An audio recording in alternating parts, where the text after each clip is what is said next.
I just wanted to come on here and make a very quick video about what I do to refresh my already existing freckles. So as you can tell, I am freckled. I've been freckled my whole life.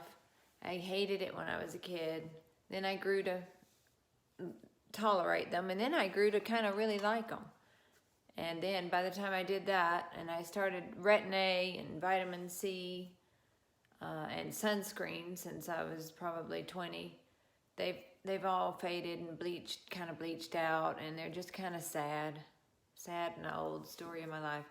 Anyway, so every now and then, I don't do this very often, but sometimes when I put all my makeup on, and then I feel like, sometimes I do it because I feel like my makeup it looks too made up and too, I don't know, I like more of a natural look. So I pull out this NYX eyebrow marker, long lasting, in medium, and I just go to town and I tap it on some of my existing freckles, but mostly I just go really light, and boy, it's coming out really heavy right now.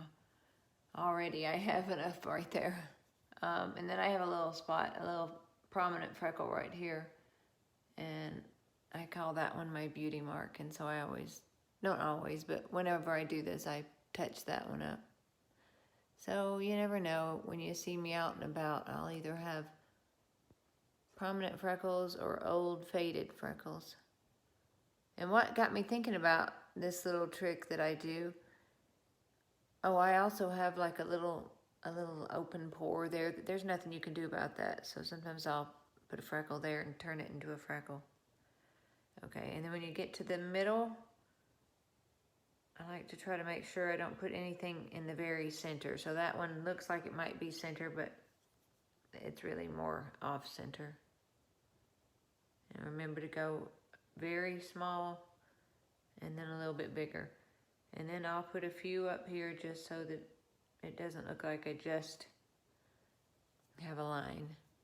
And then I have this little place right here that is where they scooped out a little place that was a pre-skin cancer type thing. And then I'll put a little bit right there so that it looks like more normal skin. Okay, I know it looks crazy right now. It won't. And then I'll just put a few little random ones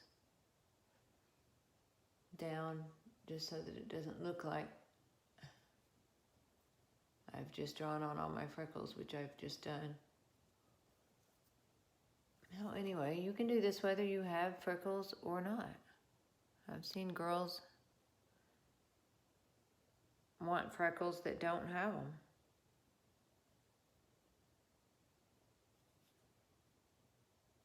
I don't know, it's just something I thought I'd share. And my friend on here, Jenny, Charleston makeup artist, was saying that she was into freckles again the other day, and she was sitting out in the sun to get hers to pop out, which I'm not opposed to that, but sometimes you don't have any sun to go sit in and do that. So, okay, then I just press it in. So this is obviously on top of foundation and everything. And then after I do that, and it's still a little much, so then I'll take my foundation sponge that I just used a little bit ago, and I'll press it in even further. And if some of them came out too dark and it still bothers you, get a Q-tip and wipe it off. No big deal.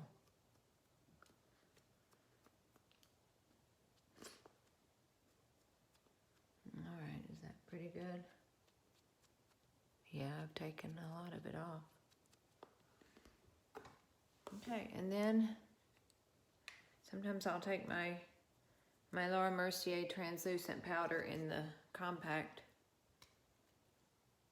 and I'll just go over it a little bit more, because I haven't done my T-zone yet anyway. And whether I powder everywhere or not, I do like to do my T-zone and right here. And I feel like sometimes people put glowy concealer on underneath, but To me, that just makes the texture look more evident. If you don't put too much powder on, it kind of makes the texture fade into the background, and it doesn't make it too dry if you've hydrated well, moisturized well, and you don't use too much. It's no big deal. All right, that's it. I hope y'all have a great day. Bye-bye.